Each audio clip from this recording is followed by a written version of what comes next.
Welcome to the Assembly Committee on Education, the most learned committee of the Nevada State Legislature. At this time, will the Secretary please call the roll?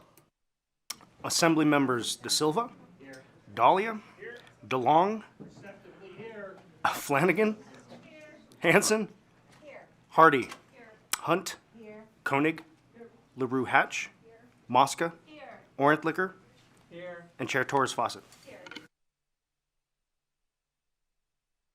Welcome to the very intellectual audience here in Carson City and the very insightful audience in Las Vegas, and obviously those joining us on YouTube. Please don't forget to hit like and subscribe to our channel today. A couple of housekeeping items. Before we get started, please remember to silence your electronic devices. If you wish to testify, please make sure, and I know we have a lot of people that are new to this committee room, so if you are wishing to testify on a piece of legislation, please make sure you sign in by the door and provide your card to the committee secretary if applicable. When testifying, please make sure that you state your name, spell your name, and state your affiliation, if any, for the record. Then turn the microphone off each time you are done speaking. Handouts should have already been provided to my committee staff. We expect courtesy and interactions during the meeting, even if we do not agree on another person's position. Committee members will be using their laptops to view handouts and other documents. Please do not view this as a sign of disrespect. Public comment will be taken at the end of the meeting. Each person will be limited to 2 minutes. In addition, the public may submit written testimony to the committee up to 24 hours after the hearing. At this time, we will open the hearing on AB 212, and I'll go ahead and invite Assemblymember Danielle Monroe-Moreno.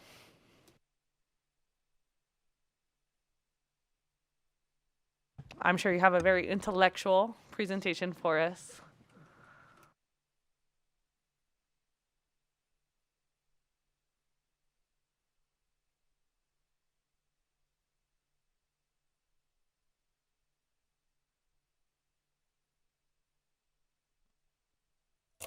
Good afternoon, Chair Torres Fawcett and members of the committee. I am Assemblymember Danielle Monroe-Moreno, and I proudly represent Assembly District 1 in Clark County. We are here today to present Assembly Bill 212, which revises provisions relating to early childhood education. Assembly Bill 212 seeks to secure early childhood education opportunities for all Nevadans by appropriating funds for the virtual Early Childhood Family Engagement Program within the Department of Health and Human Services. As academic research continues to highlight an early investment in a child's educational journey leads to drastically improved educational and social economic outcomes for students. Children who have an early childhood education are more likely to earn a high school degree and pursue a path towards post-secondary education. Overall, early childhood education is a key tool in improving students' achievement through the duration of their K-12 journey. Today, we are here to ensure that the accessibility and outreach of early childhood education in our state by extending the virtual Early Childhood Family Engagement Program. This initiative targets communities with continued challenges obtaining any form of early childhood education, including working class families, children within our foster care system, which I was one of, and folks in our rural and frontier communities. I have at the table with me Ms. Leslie Pittman, and I believe we have Mr. Kennard Jones. He's the Senior Vice President of Government Relations with Waterford.org. And there he is. And it's an organization that has been a strong provider in tangible access to early childhood education. Ms. Pittman will discuss the impact and the success of the Waterford Upstart Early Learning Program here in Nevada over the past few years. And we have Mr. Jones with us to answer any questions that you may have. And I also have a few phone friends in the audience if you have questions about how it has worked from the Department of Health and Human Services in the audience as well.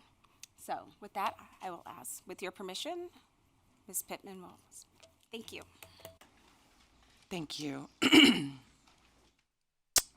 Thank you, Chair Torres Fawcett, members of the committee. For the record, my name is Leslie Pittman, L-E-S-L-E-Y-P-I-T-T-M-A-N, and I am here today on behalf of the Waterford Institute. And thank you for the opportunity to appear before you alongside Assemblywoman Danielle Monroe Moreno to provide information regarding Waterford Upstart and the early childhood education work currently underway in Nevada, resulting from Assembly Bill 348 from the 2023 Nevada Legislative Session. According to the Annie E. Casey Foundation's 2024 Nevada Kids Count data profile, 67% of Nevada 3- and 4-year-olds are not enrolled in school. Early childhood experts believe this lack of early childhood education correlates with 79% of Nevada 4th graders' lack of proficiency in reading and 79% of Nevada 8th graders' lack of proficiency in math. Waterford Upstart is an at-home kindergarten readiness program. It is designed exclusively to fill barriers that we know exist in the ability of Nevada families to access early childhood education for their kids who are preparing to enter kindergarten the following year. These barriers include rural areas where site-based facilities simply do not exist, or transportation hinders early learning services, children who are on wait lists for other preschool programs, children who don't speak English or would benefit from extra cognitive programming, foster children, places where cultural barriers can lower preschool participation among under-resourced populations, and families who simply choose not to send their children to site-based pre-K. Using the Waterford Early Learning software, children experience tailored lessons in reading, math, and science, built on decades of research to help them develop a strong foundation for learning. The program is used at home 15 minutes a day, 5 days a week, and parents and caregivers are supported by coaches who offer guidance and resources tailored to their individual child's progress. A computer and internet service is provided free of charge to participating families if needed.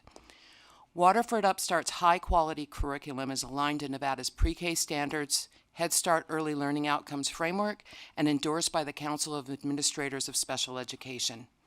More information on the program and its use throughout the country since its creation by the Utah Legislature in 2009 has been provided in your packets. In May 2024, the Waterford Institute was awarded the state contract by the Nevada Board of Examiners to conduct the Nevada Virtual Early Childhood Pilot Project through its Upstart program. This award was received through a competitive RFP process.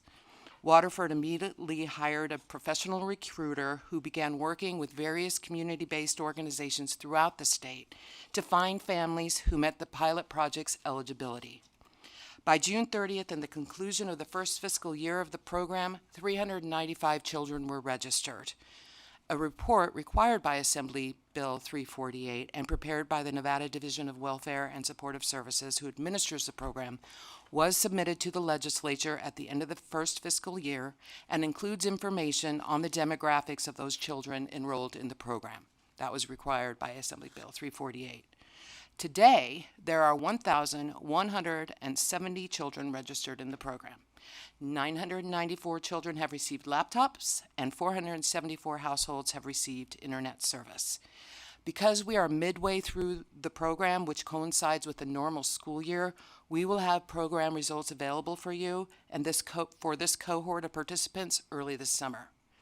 However, submitted as an exhibit for the committee's consideration is a combined cohort analysis of the learning gains achieved by 3,000 Nevada children who have participated in Upstart from 2020 to 2024 through a variety of funding mechanisms, including privately funded pilot projects targeted towards Southern Nevada Latino families, Clark County recovery funds that were granted for programs for rural families, and ARP ESSER evidence-based summer enrichment and after-school programs awarded in partnership with the Charter School Association to address learning loss associated with the COVID pandemic.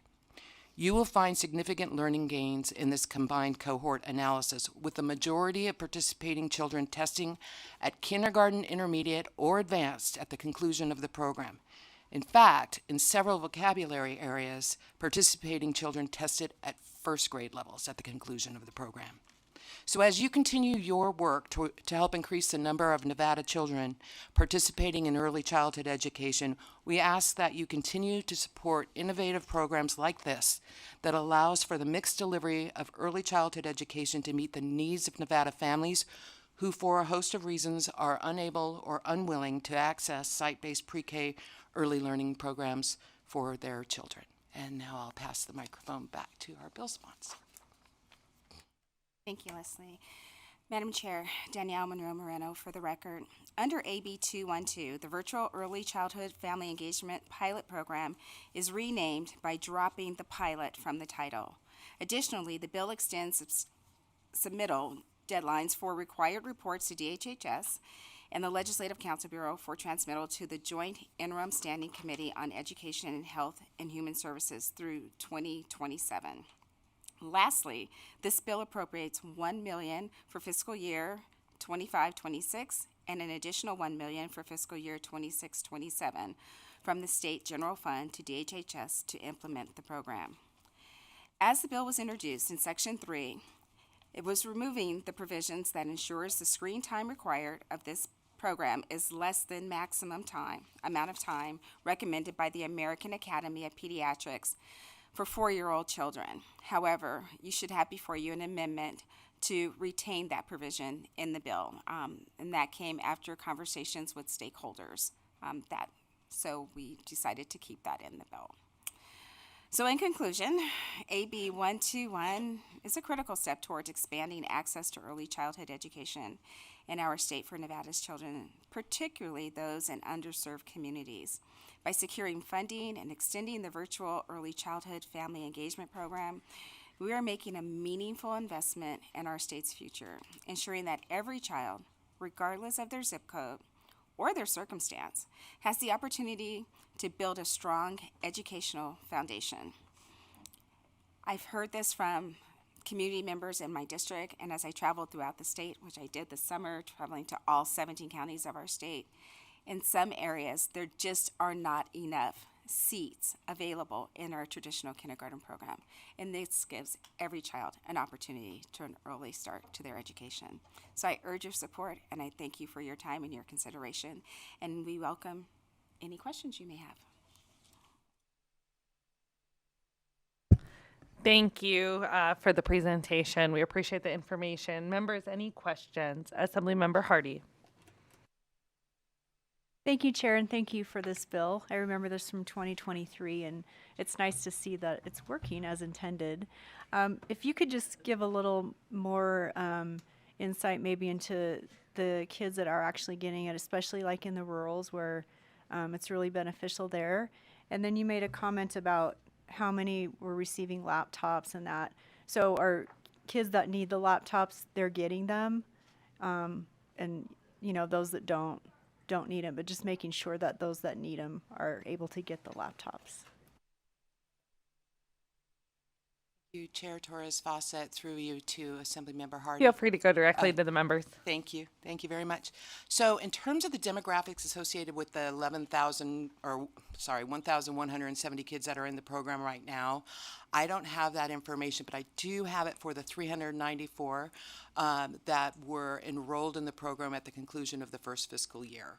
And I'm happy to provide that to you. It does lay out as required by Assembly Bill 348, all the demographics, education level, marital status, household income, primary language, and it also has information, I believe, in terms of rural versus urban versus suburban, but I'm going to leave that up to the agency because they've been collecting that information as well. Maybe they have more information about the full program registrants at this time. And then, yes, if the child needs a laptop and the household needs internet service, we provide it. And usually at the conclusion of the program, the internet service goes away. It's removed, but the family keeps the laptop. Thank you. Assemblymember Mosca. Thank you, Chair, and thank you, Assemblymember, for this bill. You know, as a foster parent, I'm always excited when I see it also come through our inboxes as a potential resource, also remembering the bill hearing last session. So thank you for bringing this. And my question was just, how does it work, as in, is it that parents can choose when to do it during the day, or is it a set time? Just trying to understand more about the program.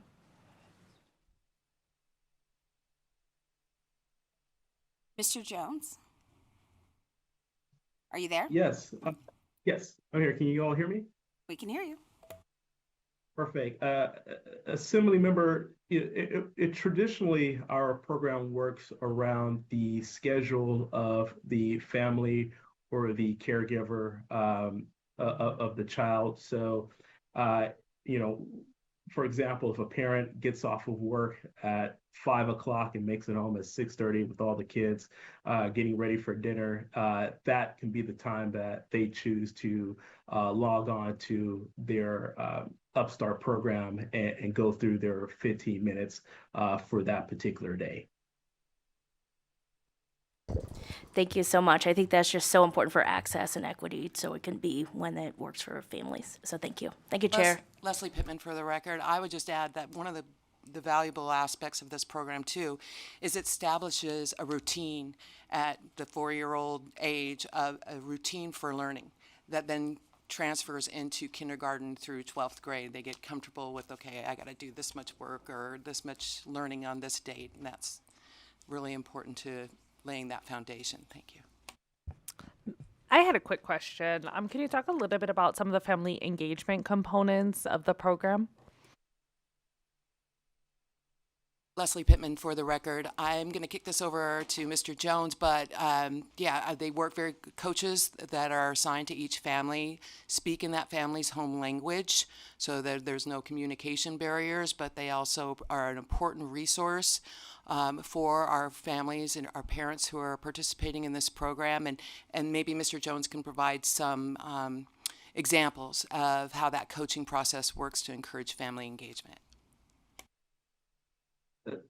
Thank you, Assembly Member, for the question. I always say our program coaches they're the unsung heroes of our program and what makes it work so well. They're the folks who are on call basically almost 24/7 with the families and with the kiddos to ensure that they are going through the program successfully.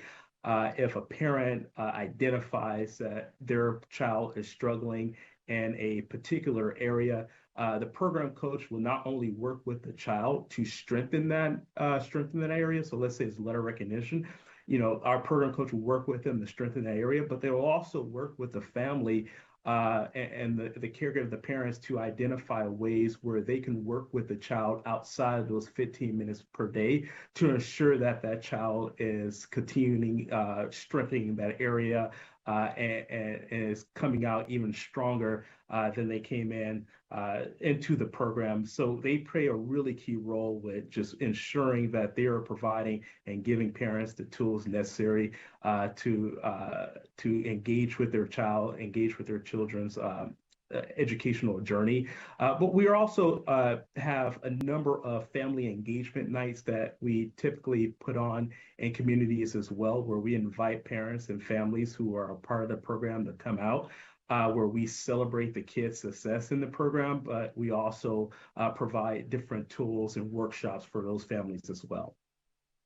Thank you. And that was Kennard Jones for the record. Assemblymember Flanagan.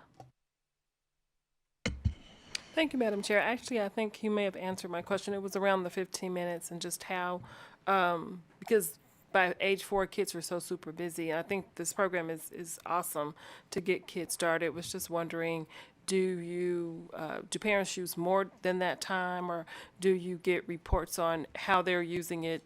If the kids want more, they want to keep them busier. Just curious about that. Thanks. Before Mr. Jones chimes in, Danielle Monroe Moreno for the record. There is a grandmother in my district that has become the caretaker for her grandchildren, and they're at different ages. And she has utilized this program, and 2 of the grandchildren require a lot of time because they love it, right? And the reading time. The other 2, not as much, and she has to encourage them. But what was really nice is that she was able to determine what worked best for her grandchildren to get them engaged. So she did use more than the 15 minutes. Leslie Pittman for the record. Mr. Jones, would you like to speak to how we monitor usage in our participating families? Yes, thank you, Leslie, and Assemblymember Kennard Jones for the record. We when we work with when our program coaches work with the family, if a child is falling back on the usage for the day or the week or month, our program coaches would play that role of coming in and sending text messages, phone calls, emails, follow-ups to get the child and the family back engaged. And to answer your other questions, whether or not,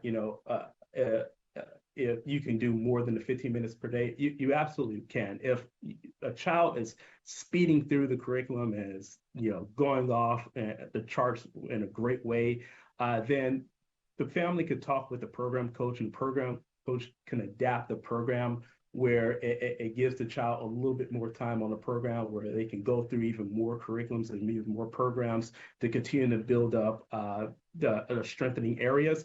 But also, if a child is struggling in different particular areas, then the program coach can work with the families and the parents to figure out, okay, maybe we can extend it to 20 minutes or 25 minutes, just to give them a little bit more time on the program to strengthen different areas that needs to be strengthened in, to ensure that they're getting the most out of it. But also, it's a program that's adaptive and tailored to be able to fit the needs of that particular child in their learning environment. Thank you. Members, any additional questions?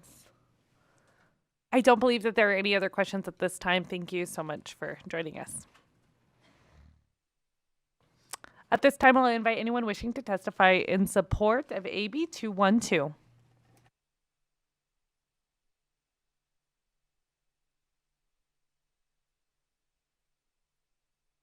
Please begin when you're ready. Good afternoon, Chair Torres Fawcett, Vice Chair De Silva. My name is Wesley Harper. I am the Director of Government Affairs for the City of North Las Vegas. We are in support of this bill. We thank the sponsors for bringing it forward. North Las Vegas values the contribution of early learning and the difference that it makes in the learning outcomes of our children. So for those reasons, we support. Thank you.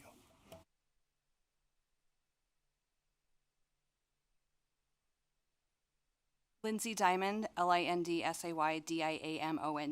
Associate Dean of the College of Education and Human Development at the University of Nevada, for the record. We support AB 212 as it has been a great pilot program for the young children across Nevada, and we are happy to support it as a fully fledged program. We want to thank Assemblymember Monroe for bringing this bill forward. Thank you. Sorry.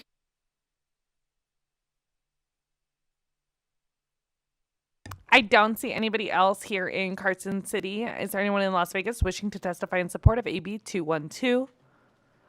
I do not see anyone. ABH, is there anyone on the line? To provide testimony in support of Assembly Bill 212, press star 9 now to join the queue.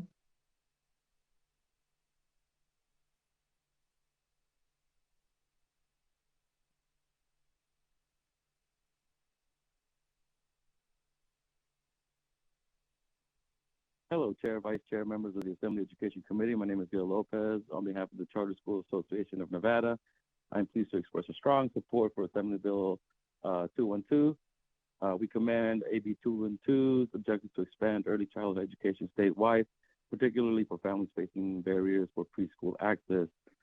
Programs like Water for Health Start have provided individualized at-home learning for over 3,000 Nevada children, ensuring they are prepared for kindergarten.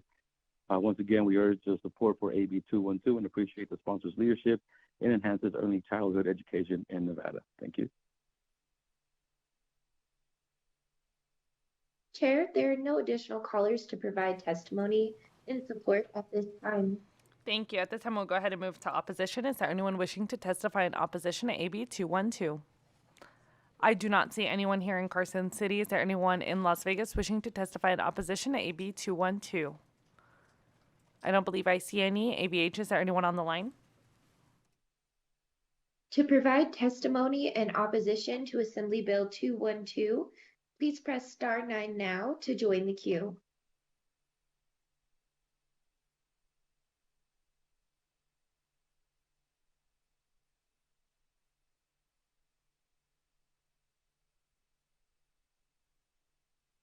Hello, committee. I'd like to talk to you, Nevadans. We need to talk about this AB 212 bill that extends virtual early childhood family engagement.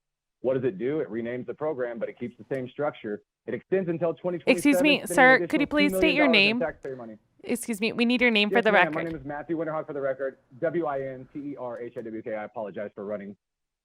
Why we oppose this, or why I'm opposing this, is that unrestricted screen time for young children. The original bill limited screen time for preschool age kids with align with pediatric recommendations. 212 removes that safeguard, opening the door to excessive digital exposure with no parental say. Studies show too much screen time harms early development, social skills, and cognitive growth. Why is the legislature ignoring that science? $2 million in funding with no transparency. The program is run by a nonprofit organization handpicked by the government. Where is the money really going? Are the parents truly seeing results, or is this another bloated taxpayer-funded experiment? AB 212 extends the program for another 2 years without proving its effectiveness. Why should Nevadans foot the bill for an unproven initiative? Another step towards government-controlled childcare. Instead of funding real hands-on early education, the state is pushing towards virtual screen-based learning for toddlers, a move that benefits tech companies more than children. This is a slippery slope toward replacing parental engagement with government intervention, and Nevadans deserve better. So at this time, I'm urging every Nevadan to demand answers. Why is the government removing screen time limits by the experts? Why are we extending a program without any clear proof of success? Who is profiting from the $2 million in taxpayer funding? And I want you to contact legislators, vote no on AB 212, demand transparency on how the dollars are being spent, and speak up now before government-funded screen time parenting becomes the normal. Stop AB 212. The end of my statement. Chair, there are no additional callers to testify at this time.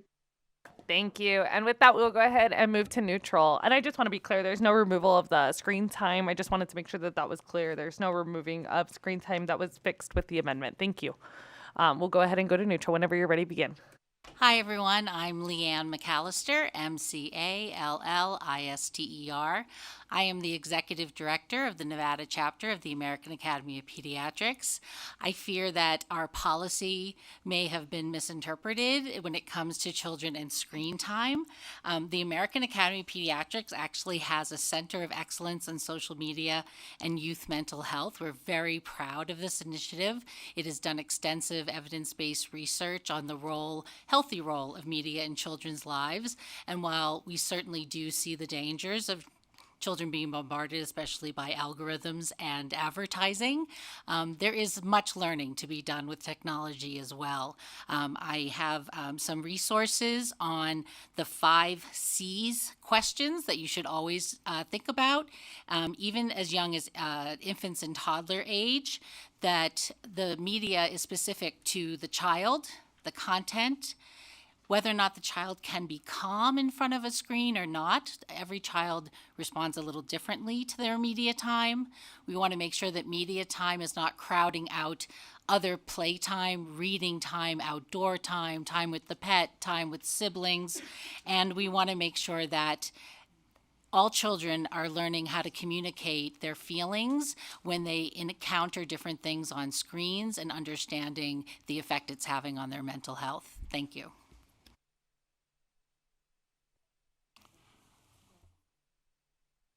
For the record, Steve Dolan. Originally, I felt like I was opposed to this Bill 212, but when they mentioned that they were striking or removing the strike of the time limit for the children in the previous bill, I felt okay, neutral, basically, with that concept. I can say, though, that when my preschool children were going to preschool at Stanford's school, we were very proud to say that, oh, look at the math that my daughter has learned on screen. They immediately said, stop that type of education. Now, math, they wanted us to use little, things kids could feel and touch and arrange and get a structural physical sense of that education to induce their math mind. But they were very reticent to allow much screen time at all for children before they get into elementary school at the beginning with less, and then middle school and more in high school. So I just thought that I would give you that bit of information. It's somewhat counter to the speaker from the University of Nevada, but that was my experience when we were allowing our children to really specifically work with computers and math. So thank you very much. Happy Friday Eve, Chair and members of the committee. My name is Justice Forrest, spelled just like the word. I am the Administrative Assistant for the Nevada Association for the Education of Young Children. I want to first and foremost thank the bill sponsor for pushing the amendment to reinstate the American Academy of Pediatrics guidelines for this bill. We strongly believe that those are important, and we do appreciate the program's efforts to increase family engagement within early childhood education, because the role of parents in that education is so crucial. However, we do have some concerns with the concept of using virtual education programs as an alternative to actual pre-K. I appreciate that the director had mentioned Nevada Pre-K Standards. I actually share an office with the director of the Nevada Pre-K Standards program, Miss Tina Springmeyer, and she will tell you firsthand that early childhood education requires in-person tactile engagement, tactile education that cannot be replicated on an iPad or a laptop. We do appreciate and want to highlight that, yes, family engagement and such programs are valuable, but make no mistake, it's not an alternative to education. And we would encourage you to push forward bills such as SB 58 and other pieces of legislation that do prioritize. Excuse me, if you expanded could stay seats. on this bill, thank Okay. you. And I just want to be clear, that was a testimony in opposition. We are in neutral. So I'm moving that testimony to opposition, and we are in neutral. So if anybody wishes to oppose or have any issues with the bill, please take a seat and submit your written remarks, because we have already passed opposition. Thank you. Next, please.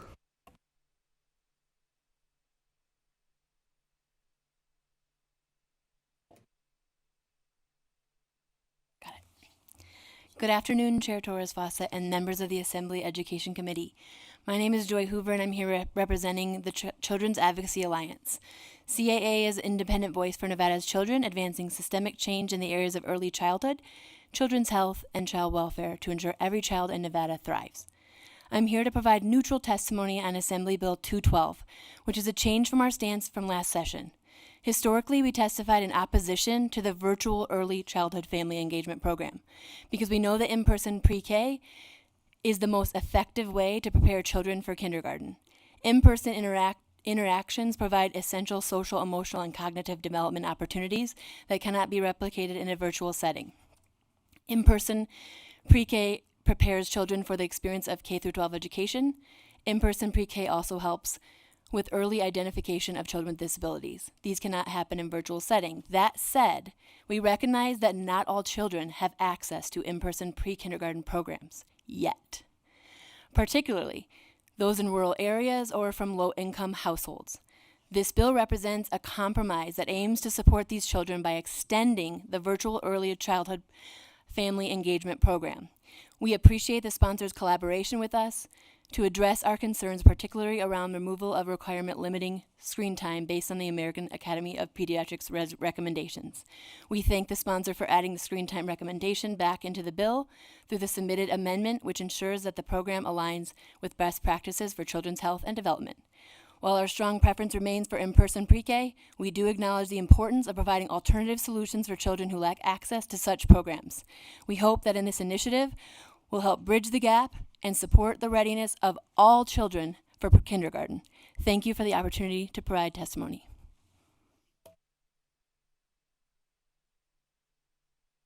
Oops. John Eppolito, Protect Nevada Children. If the maximum amount of screen time is truly not increased, we are neutral. In the book Glow Kids, Dr. Kardaris wrote, quote, excessive screen exposure can neurologically damage a young person's brain the same way cocaine addiction can. Jessica Ludlow told WCSD that is exactly what happened to her son, and it culminated in an overdose.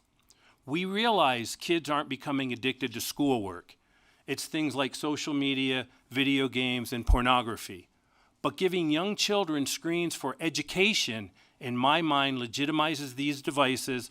Plus, we know kids are using their devices for very inappropriate things.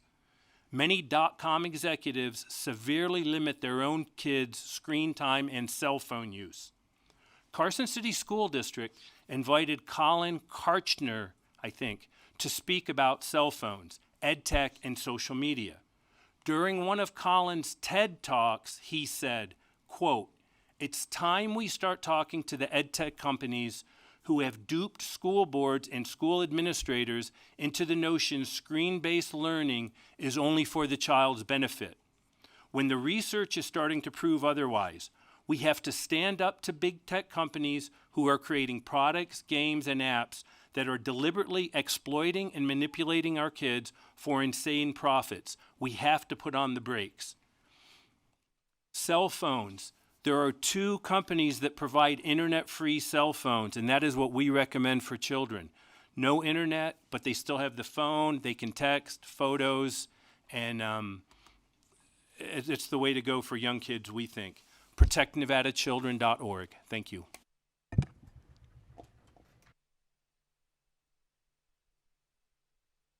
Thank you. Do we have anyone wishing to testify at Neutral Las Vegas?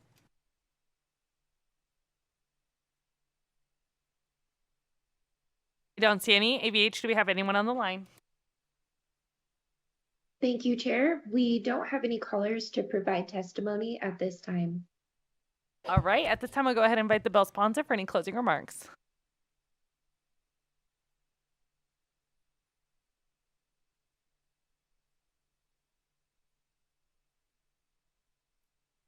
Danielle Monroe Moreno for the record. Chair Torres Fawcett and committee, thank you so much for allowing us to present Assembly Bill 212. Not only am I a legislator, retired law enforcement officer, I'm also the mother to an educator, a special education educator. My youngest daughter works with children with autism. My husband is a retired college professor. We have seen the benefits of an early childhood education, and we've seen in my career when children were not afforded opportunities to an early childhood education. Like I said, I traveled the state. I talked to parents in all 17 counties. Not every child has an opportunity to go to preschool at Stanford. Not every child has the opportunity to go to preschool in Clark County. But every child deserves to have an education. And we as legislators have an opportunity to put a tool in the toolbox to help parents give their children the tools that they need to be successful. And I believe AB 212 are one of those tools that we can give our parents.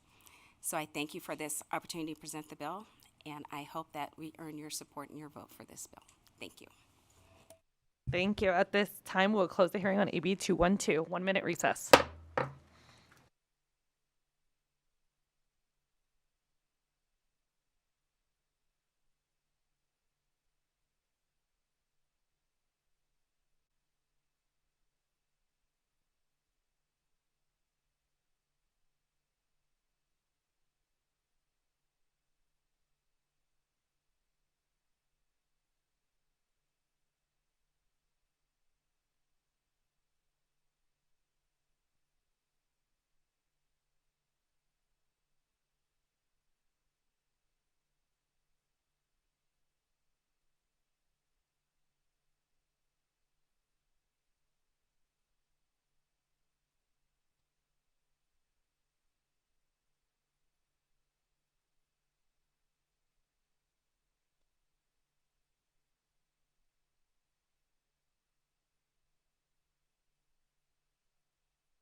The Committee on Education will now come to order.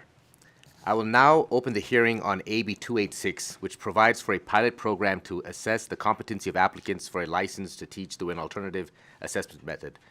Today we have the most professorial Assembly member, Torres Fawcett, who is joined by Dean Danica Hayes and Associate Dean Kenny Varner of the College of UNLV Education. Please go ahead when you're ready. Thank you, Vice Chair De Silva and members of the most esteemed Committee on Assembly Education. I am Assembly Member Selena Torres Fawcett for the record, and I represent Assembly District 3 in the heart of Las Vegas, Nevada.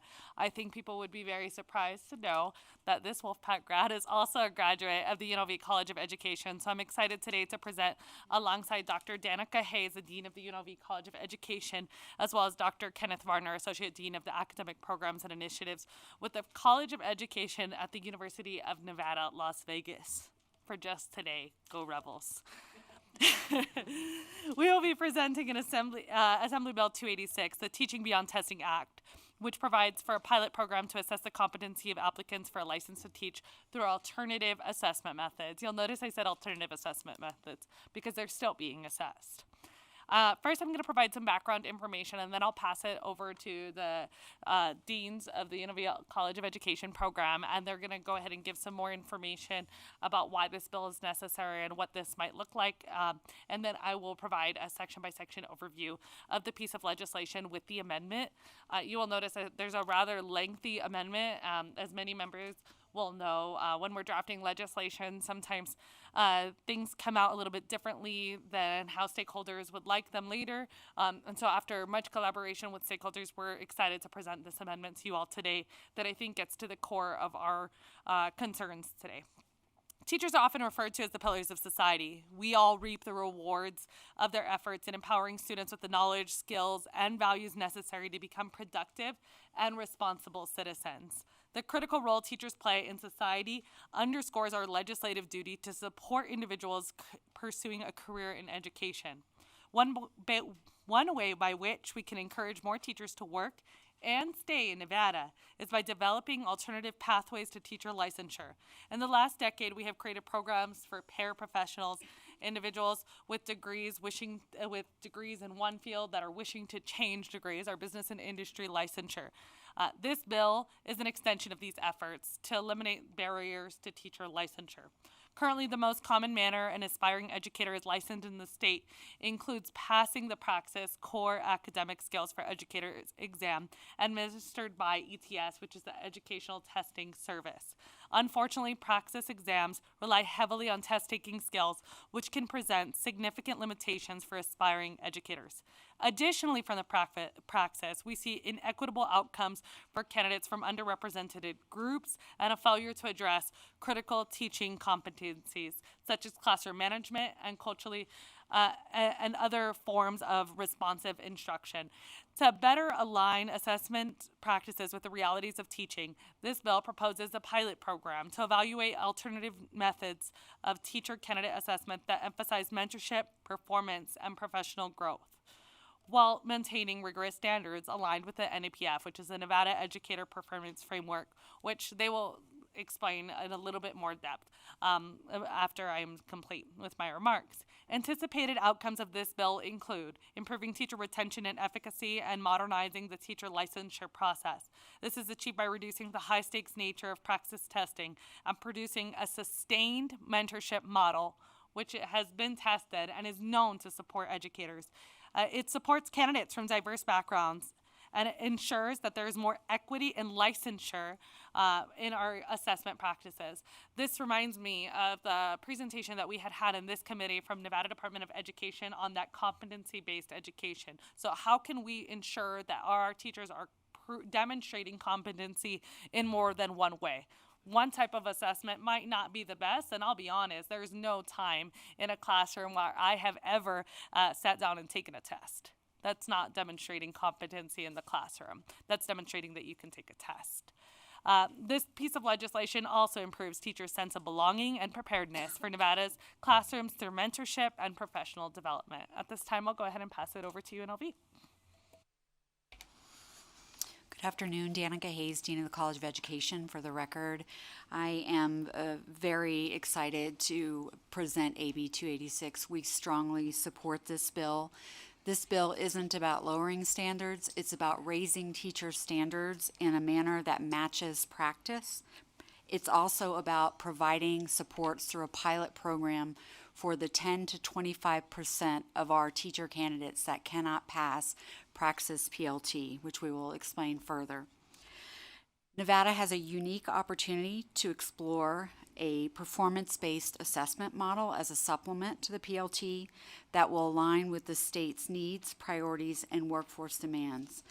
Today, Dr. Varner and I will speak you through why a pilot program is critical to our education system, how it aligns with Nevada's teacher evaluation framework, the structure of the pilot and its mentorship model, the benefits of a Nevada-specific performance-based licensure approach, and how we will measure success. I'll turn over to Dr. Varner.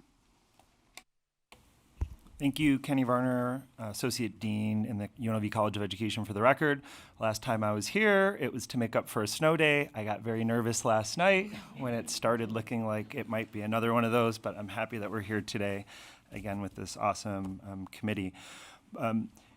In the materials that were submitted, we have some supporting material documents, and you have a page that is the second page and has some key components that I just want to orient. And a lot of you on this committee are educators, some of you are not, so just to sort of make sure that we have the same frame of reference around some of these, just to identify a little bit about what Praxis PLT, the Nevada Educator Performance Framework is, and the America Succeeds 21st Century Durable Skills.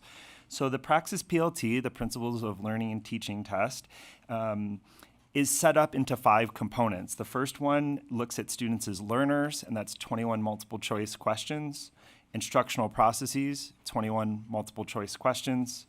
Assessment, 14 questions, multiple choice. And professional development, leadership, and community, 14 questions.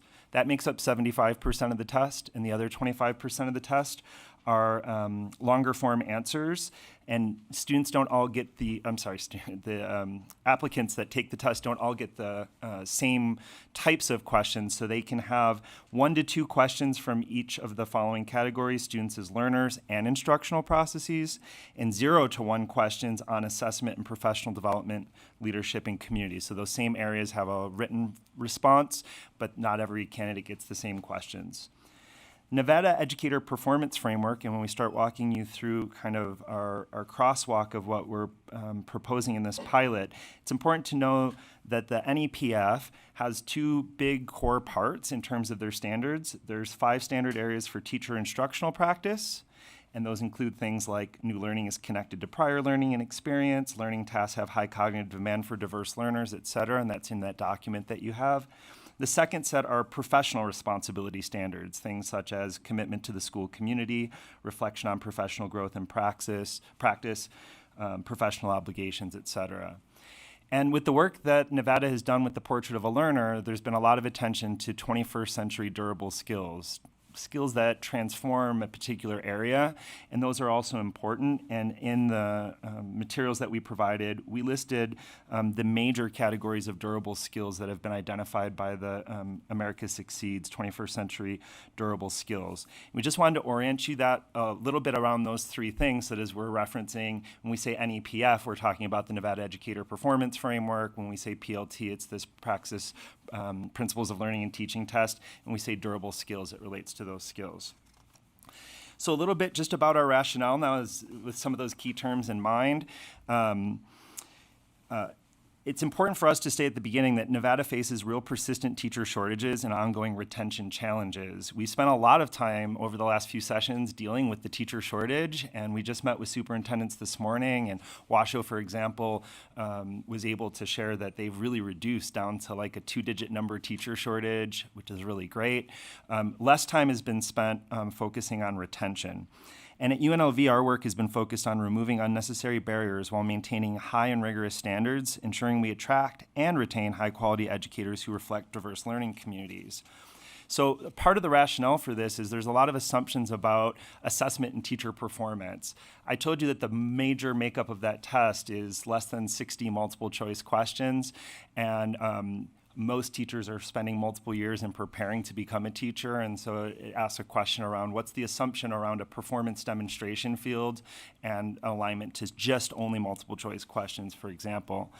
There are barriers that are working against high quality candidates, and those of you that have served in schools and principals especially know this. There are some teachers who pass tests who you probably don't want in front of kids. There's some teachers who pass tests who are amazing. There's some teachers who fail the test who are amazing teachers and you want in front of kids. And there's some teachers who fail the test who you also don't want in front of kids. So it's a whole matrix. And what we want to do is reduce barriers against those high quality candidates. And part of what we'll talk about in this pilot is partnering with principals in schools and identifying those who are demonstrating good practice in their schools to be a part of this pilot. We want to base on the Nevada Educator Performance Framework. Praxis is just fine, but it isn't a Nevada-centered idea. And the state has spent a lot of time developing the Nevada Educator Performance Framework as well as the Portrait of a Learner. And as we build toward a portrait of an educator, we really want to lean into what Nevada has spent a lot of time developing and which schools are using to hold teachers accountable in the performance of their work. There also is a little bit of misalignment between licensure and the PLT. So these praxis provisions, teachers can have up to 3 years before they have to pass these exams, which means that if our concern about accountability and high quality, is that in the first 3 years of teaching, or are we okay with just sort of figuring it out during those first 3 years? Part of this pilot is saying during those first 3 years, we want intensive support for teachers in the practice. Obviously, we want to connect to Portrait of a Learner. How can teachers really support the Portrait of a Learner for their students if they haven't thought about the portrait of who they are as an educator and how they're supported? And we want there to be an evidence-based pilot. I think that we all know that this state has loved to do commissions, but what we want is a pilot that actually generates data so that we can come back to you as a legislature and say, this is the data, these are the outcomes, and here's the next step. We just heard from the previous bill, you know, when a pilot moves to removing the name pilot, it's usually because there's good data involved, and that's kind of where we want to go. And so I'm going to turn it back over to, we're going to ping pong a little bit, so sorry, we'll go back on the record each time. Thank you. Danica Hayes, UNLV College of Education for the record. In your handouts, you have several research citations. So we've included the latest scholarship, and in some cases, the only scholarship, for some of the arguments we're making today to supplement what's available now to evaluate teacher performance. So looking at the research in general, there's a few points to share.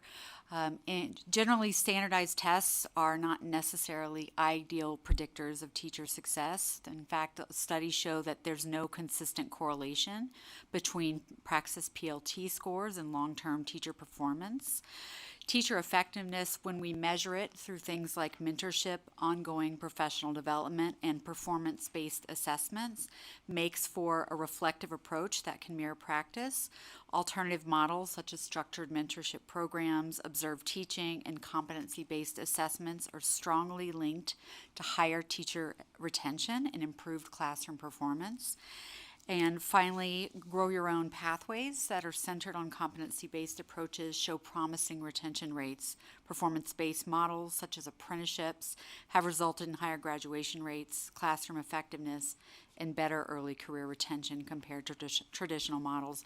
And anecdotally, we've seen this in our own Nevada Forward teacher apprenticeship program. So AB 286 aligns with Nevada's existing education framework in a few ways. First, the pilot, as you'll see, aligns with licensure with NEPF. It uses Nevada's own teacher evaluation standards rather than relying solely on an external test. Next, the pilot strengthens mentorship by embedding structured, high-quality mentorship to support teacher success over the course of time, as opposed to a one-time, high-stakes experience.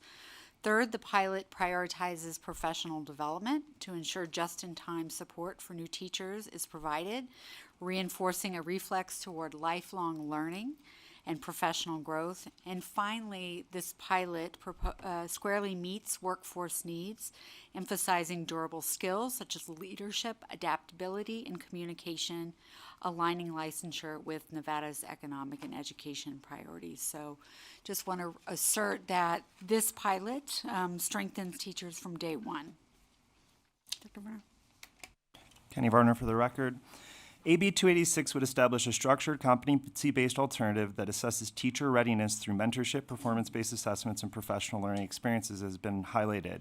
Key elements include a mentorship and coaching model, and each candidate in the pilot will be paired with a trained mentor for this program. Those mentors will be outside of the natural mentors or folks in their school building, so this is going to be an additional resource. And what's really cool about this, and that we're going to show you in a slide in a little bit, is it allows us to actually leverage money that this body has passed in the last session through the Nevada Teacher Advancement Scholarship to establish the first in-residency teacher apprenticeship model for practicing teachers who are highly effective 3 or more years into their practice to work as mentors with these folks in their early career. It'll have a 10, for the UNLV version of this at least, our idea would be a 10 professional development, 10 opportunity structured series that would address instruction, classroom management, and assessment beyond what teachers receive. And in the next slide, I'm actually going to walk you how it's 100% aligned to PLT, Nevada Educator Performance Framework, and Durable Skills. It draws on these performance-based assessments where early career teachers actually demonstrate their ability through these observed lessons, student work samples, and self-reflection, which is in line with the tools that provided by the Nevada Educator Performance Framework. And finally, in terms of eligibility and administration, we want this available, we want it to limit to 100 participants or more so that it can remain a pilot. No one wants to do this at the largest scale of the state. We also want to be able to make sure that this impacts early childhood, elementary, secondary, and special ed. So we want to have geographic diversity as well as licensure diversity within the pilot so that we can understand all of those facets. You don't have to see this on the PowerPoint in your packet. You have a much easier to read version of this. So just for the people watching at home, they can see what we're talking about. And just an idea of how we anticipate at UNLV what we would do with our 10 PD sessions with these folks. We have a focus area for each of those sessions. We would start with looking at what is the context of Nevada education and orienting them to the NEPF. So pre-service teacher programs aren't necessarily across the board orienting pre-service teachers to the performance framework. That's often seen as the responsibility of the school district they're going to, and we want to be a part of that in collaboration with districts. We'll also move to learning theories and development, management, responsive teaching, high impact instruction, assessment, mentorship and peer coaching for growth, metacognitive practices, sustainable school and community relationships, technology, and there will be a culminating experience. And when you look at what the PLT areas are that I walked you through earlier, there's an alignment and match, not only once, but these areas have multiple times. So instructional processes come up multiple times, PD leadership and community multiple times, students as learners multiple times. Also with NEPF alignment, I'm not going to go through all of them, but all 5 standards for the professional standards as well as the instructional standards are accommodated through these various PD sessions. And there's a crosswalk to the durable skills, making sure that we're not just teaching things that don't matter in practice. We want them to be able to be a good teacher who also displays leadership, character, critical thinking, metacognition, all of those aspects. The last part that I'm going to talk about in this is a little bit about the mentor selection and training and what we're thinking about for our version at UNLV. We want a minimum, mentors to have a minimum of 3 years of highly effective NEPF ratings themselves. So we want teachers who are already in their licensed area, have demonstrated that they're highly effective, have demonstrated commitment to mentorship and professional learning. They would complete an onboarding, and that they're prepared to complete a master's in teacher leadership that we would provide at no cost to them so that we're training them as mentors as they work with these early career teachers. We want this to be a real reciprocal relationship. Their initial training will have a 4-part series about foundations and mentorship as it relates to adult learning, how to observe in a peer observational way and provide feedback, responsive coaching, and how to use data-driven and coaching and mindset.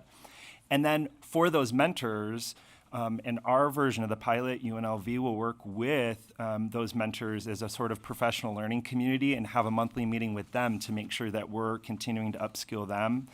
And it says stipends for mentors, but what we're actually dealing with there is the Nevada Teacher Advancement. So the stipends are in the form of the tuition reimbursement for them to complete that master's. That master's then has scale benefits to teachers in their contract. So I'm going to actually speed us up just a little bit. Whenever you present with professors, they got a lot of slides and a lot of information. So I'm going to go ahead and break down the sections of the bill, but we're happy to answer any of the information on any of the documents that we provided or on the additional slides. So the sections of the bill, Section 1 of this bill requires the Commission on Professional Standards in Education to exempt applicants for an initial license to teach from the requirement to pass a competency test in basic reading, writing, and mathematics. Section 2 outlines the requirements of the 2-year pilot program to be established and operated by any institution in Nevada with the amendment. Additionally, it removes it does outline some of the requirements for participants in this program and clearly states that it must be aligned to the NEPF. I'll note that we did remove the requirement that it only is for UNLV. With the amendment, we allow for any member of the any NCHE institution to participate in this pilot program. Additionally, the program, as amended, does not include the appropriation. It's permissive language for these universities to stand up these programs. It ensures that these institutions can participate in the program through June 2029. So this gives us 4 years of program and implementation, at least, and setup for these programs to get running. And then in the 2029 legislative session, the 85th session, if any of us are still here, then this body will have to come back and determine whether or not that pilot program was successful and should be extended, or if that pilot program was unsuccessful and should be terminated. Additionally, it requires that there is a report annually due to the legislature, the State Board of Education, and the Commission on Professional Development and Standards. So at this time, I am open to any questions from members. Thank you. Thank you. Members, are there any questions? Assemblymember Mosca. Thank you, Chair De Silva, and thank you, Chair Torres Fawcett. As an alternative route to licensure teacher, I really appreciate this bill, especially all the work that obviously happened in the interim. So thank you so much. I was just curious, in the 10 to 25% that you mentioned, do we know how many teachers that is, and would that include all teachers in the state, not just Clark County School District, who could be eligible? Thank you. Kenny Varner for the record. I don't know that I could characterize the quantity number necessarily, and we know that the pass rates on this are somewhere between the lowest rates around 60 and the highest is in the high 90s, so it varies on institutional where they were trained. But yeah, the idea is that this will also be available to any of the school districts in the state. Great, thank you so much. Thank you. Assemblymember Torres Fawcett, for the record, I will also note that the amendment clarifies, too, that the program could have up to 100 participants per year. Additionally, it does clarify that this is a program for Nevada teachers and Nevada residents. So while I understand that this is a concern that addresses other states, the intent of this program is to ensure that we have Nevada teachers in these seats. Assemblymember LaRue Hatch. Thank you, Vice Chair. Thank you for bringing this. Now you get to see what happens every time. So I really appreciate this. I think it's an important bill, and I really appreciate the care and thought that went into crafting this pilot program.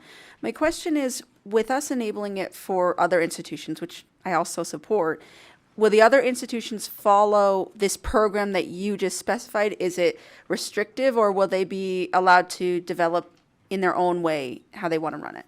Assemblymember Torres Fawcett, for the record. So there are clear requirements for the program that are outlined here, including that the program has to have 10 sections, the duration of the program, that there must be some type of mentorship. And this is really because, when we talk about some of the issues with educators leaving the classroom, we know that part of the reason is because they don't feel supported, right? So let's create a program that actually develops teachers instead of saying something that's completely punitive, like, okay, you didn't make the cut. Let's develop teachers. And I'm going to be very clear. Like, all evidence demonstrates that teachers that have taught for at least 3 years are significantly more likely to stay in the classroom. Like, 3 years is kind of that golden year, 5 years even more so. And so when we're talking about a program for teachers that are struggling to pass this praxis, these are teachers that really care. If they're going to go do the extra work to make sure that they are a licensed teacher in the state of Nevada, they're staying in this program. So that's why we really formed this off of mentorship. And this is really under the advice of some of the principals that I spoke with, that were seeing teachers that, were educators, but then were not able to pass that PLT process, and they lost them, and they were phenomenal educators, and they knew that they had impact. And sometimes those educators stay in the classroom and are long-term subs, so sometimes they aren't completely lost. But they could be completely licensed teachers. And our school buildings need that, and our kids deserve that. Assemblymember Hanson. Thank you, Chair. Actually, she answered my question, so good wavelength. Assemblymember Flanagan. Thank you, Mr. Vice Chair. We might be in trouble because you might be 2 for 2, but on answering questions before they get asked. I do like the concept of the program, and I think you just mentioned it doesn't, so if you go through the program, there's no requirement that you spend a certain amount of time. Like, you can go through this, have the alternative assessment, not take the traditional test to be assessed, or still take the traditional test to be assessed. And if so, do they have any obligations to stay in Nevada, work in a school district here, or could they, in fact, go through this training and not stay? Like, Assemblymember Torres Fawcett. So, in regard to the first part of it, so yes, they're still required to take the praxis with this piece of legislation. It doesn't remove that requirement. However, as far as like staying in Nevada, while it doesn't say that explicitly, no other state would accept this program. So I can't imagine that an educator that does this program because they're struggling to pass the praxis PLT would then, leave. Additionally, there's nothing funding this, right? So there could be, depending on how this is funded by those institutions, if they're using some type of state grant to fund this program, then there may be requirements, depending on the type of scholarship that they receive, that requires them to stay an additional couple of years. Additionally, if they're paying for it, then I guess that's at their discretion too.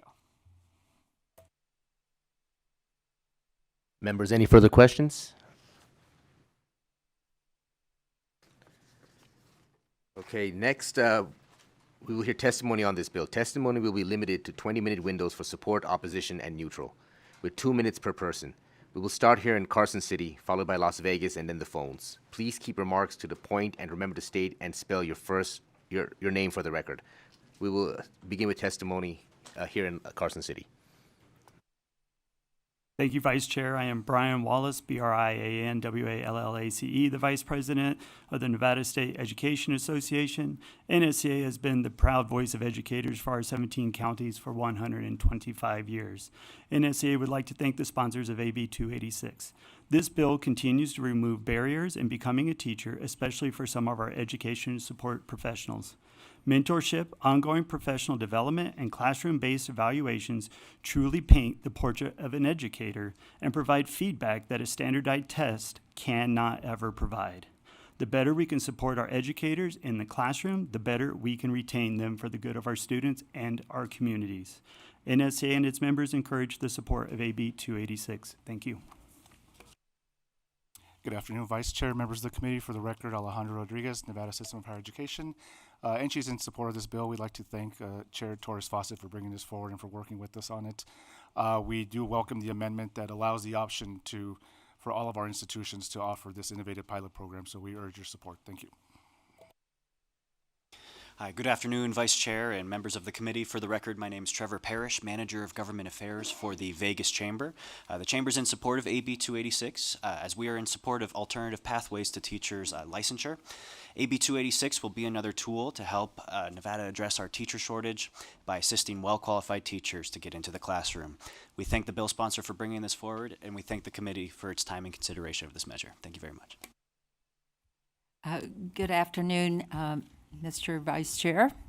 My name is Mary Przinski, here representing Nevada Association of School Superintendents, which is an organization of all 17 superintendents. We had the opportunity this morning to hear the presentation from UNLV, very impressive, and their success rate is very impressive, so all 17 superintendents are in support. Thank you. Hello, Vice Chair. For the record, my name is Ben Dixon, B-E-N-D-I-C-K-S-O-N. I am the Director of the Northwest Regional Professional Development Program.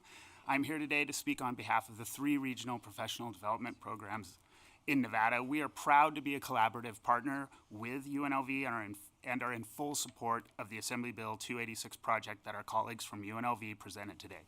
We look forward to continuing to partner with UNLV to provide multiple pathways for developing educators to teach in Nevada schools. Thank you. Vice Chair De Silva and members of the committee, Kanani Espinoza with the Road Law Group. On behalf of UNLV, I know it probably goes without saying, but anytime we can support our UNLV College of Education, our Dean, and Kenny Varner up here, we support the bill. Thank you.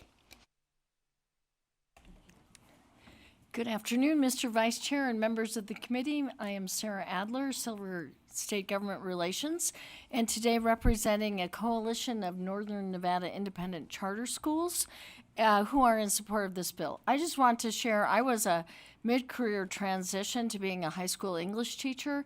I crammed for the English praxis for a whole summer for poetry, and I could not tell you today what iambic pentameter is. You know, although I can quote you Shakespeare if you like, but I think that this is a great approach. Many of the charter schools that I work with represent at-risk kids, EL kids. The most effective teachers for those kids are not going to be like Sarah Adler, who grew up in East Grand Rapids, Michigan, and who was great at taking standardized tests. So thank you. We hope you support this bill. Hi, Lindsay Diamond, D-I-A-M-O-N-D, Associate Dean of the College of Education and Human Development at the University of Nevada. On behalf of the University of Nevada, I would like to express my support for AB 286. At the University of Nevada, we have already initiated embedded supports for our teacher preparation programs to assist students in preparing to sit for the PLT exam and to provide additional supports for those who struggle to pass the exam by providing private and group study sessions based on individualized needs. As a result of the support we provide, our most recent PLT pass rates indicate that 100% of our graduates pass the PLT K through 6 exam and 92% pass the 7 through 12 PLT exam. This bill will provide the University of Nevada an opportunity to assess the competency of applicants for a license to teach through alternative assessment methods, and we are excited to carry out this pilot program at the University of Nevada to provide additional support to our candidates. Thank you. Jason Richlin, R-I-C-H-L-I-N, founder of Beyond the Margins podcast and Upstart nonprofit. I'm also a 6-year teacher who just moved to Nevada about 2 years ago. Thank you, glorious assembly members, for giving me this moment. I want to talk specifically about the exam itself. I took a similar one in Texas. It was called the PPP. Here, I'll have to take this one as well. I have never had to tell any of my students about Vygotsky's zone of proximal development. I have never had to write down what I was doing with them as an example for somebody else. But I love mentoring other teachers, and I think this is an excellent, AB 286 is an excellent way to do that. Thank you for your time.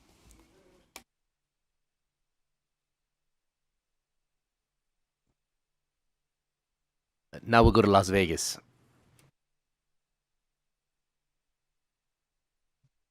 Good afternoon, Vice Chair and fellow committee members. For the record, my name is Ryan McInerney, spelled M-C-I-N-E-R-N-E-Y,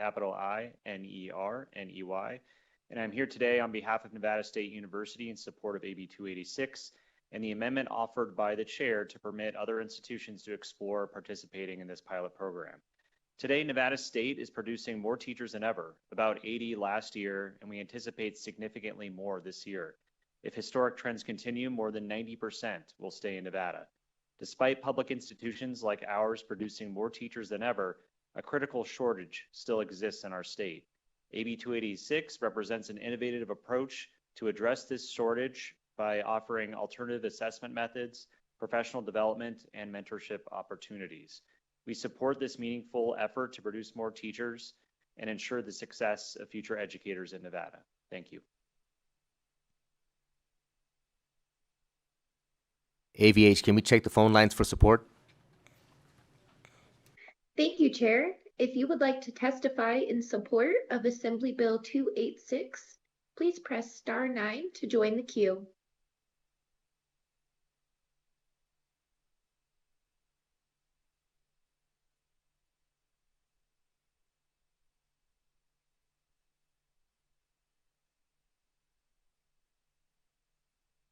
Hello, Vice Chair, members of the committee. My name is Gil Lopez with the Charter School Association of Nevada, and we strongly support AB 286. This bill removes the barriers of teacher licensure by allowing alternative assessments in place of the praxis exam, thus helping recruit and retain qualified teachers. Nevada's charter schools often struggle to fill positions, and many skilled educators are unable to enter the profession due to the standardized testing barriers. AB 286 offers a practical solution to expanding the teacher pipeline. We urge your support on AB 286 and thank Chair Torres Fawcett for her leadership in strengthening Nevada's educational workforce. Thank you very much.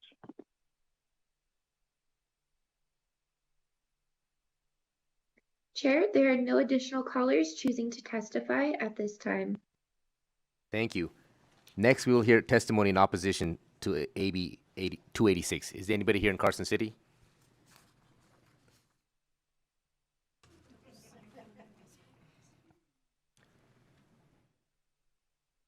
Anybody in Las Vegas? AVH, can we check the phone lines for opposition to AB 286? If you would like to testify in opposition for Assembly Bill 286, please press star 9 now to join the queue.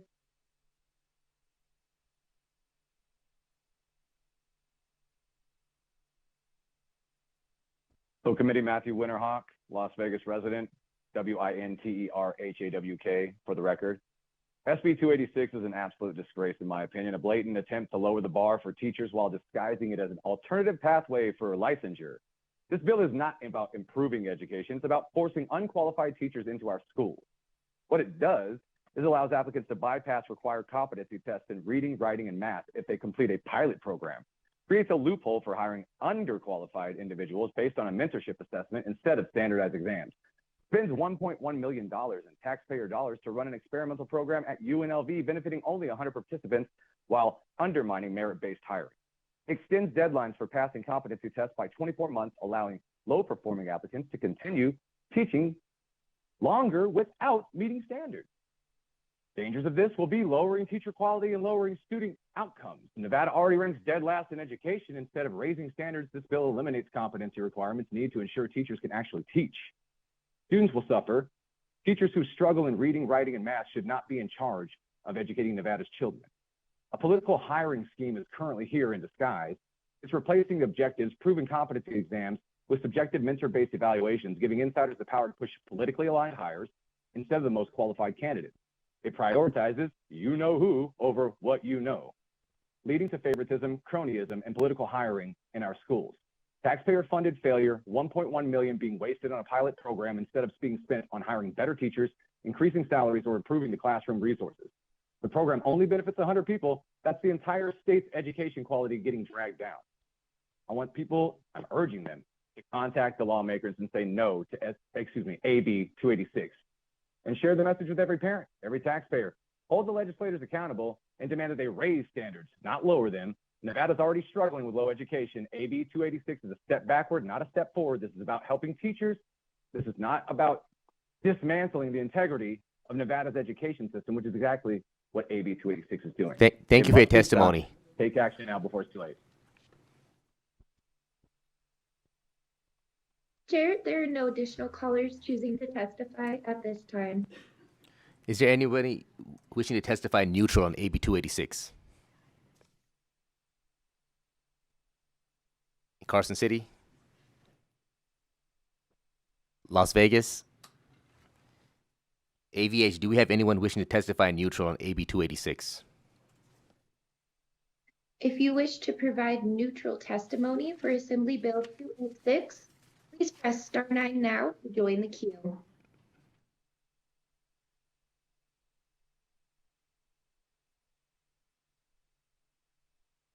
Chair, there are no callers choosing to testify at this time. Okay, at this time, we'll invite the bill sponsor to make any closing statements. Thank you. Assemblymember Torres Fawcett for the record. As an educator, I think that it's important that we differentiate the type of material that we provide in the classroom. Differentiate means that, sometimes for some students, we provide an assessment one way. Sometimes the students struggle, and so we retest them, or we provide the assessment a different way. That's exactly what this piece of legislation seeks to do. And it doesn't just do that. it mentors them so that they get the support that they need to be successful educators, and not just one-time educators. They're going to do it and then they're done. We're really mentoring a generation of educators to stay in this program. I know that there was a call with some opposition that I just want to address. I believe that all those concerns are actually addressed in the amendment. This isn't a program for just UNLV. It's a program that's open to any NC institution. We have removed the appropriation with the amendment, which has been posted on Nellis. And I think that this is important to note because that means that these programs will become available with the other funding streams that are already going into this program. It's not about dumbing down the requirements or changing it. It's about making sure that the teachers have the tools they need to be successful. And I urge your support of AB 286. Thank you. Thank you. I will now close the hearing on AB 286. 1 minute recess.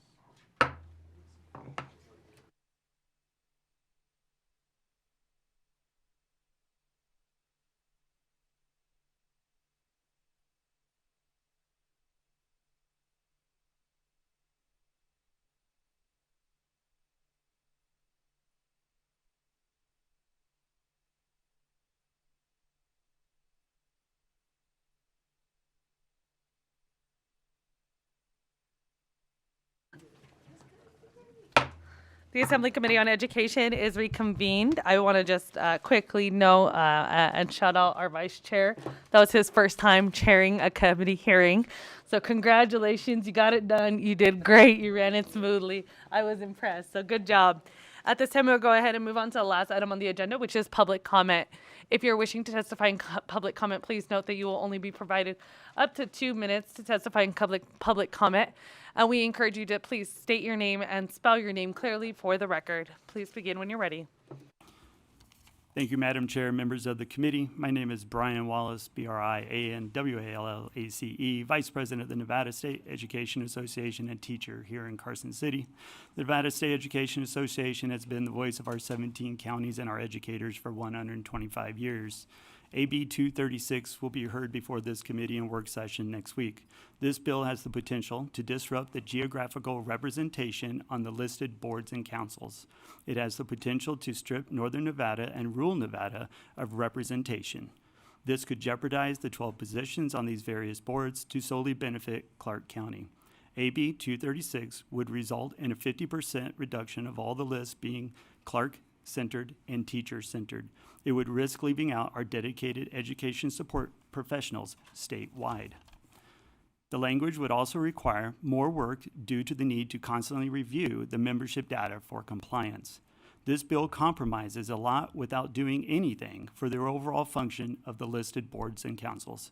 This bill truly risks statewide geographical representation, especially that of our Northern Nevada and rural educators, for that of only voices of Clark County teachers.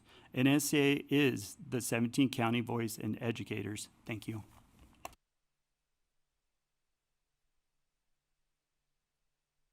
I don't see anybody else here in Carson City wishing to testify in public comment, and I do not see anyone in Las Vegas. ABH, is there anyone on the line wishing to testify in public comment? If you would like to provide public comment, please press *9 now to join the queue.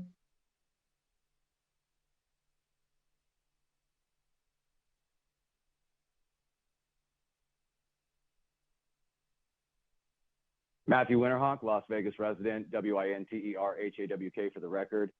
Nevadans, this is not about lowering teacher standards. This is about Excuse me, sir, we are done with the hearing on this piece of legislation. You can talk about something that relates to the purview of this committee, but we are not rehearing the legislation. This is not additional conversation for the legislation.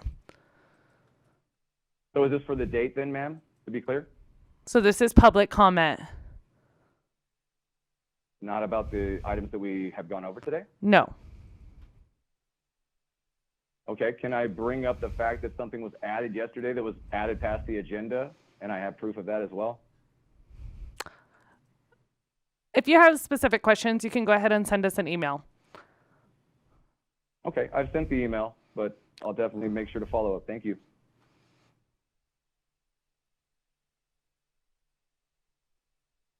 Next caller, please. Chair, there are no additional.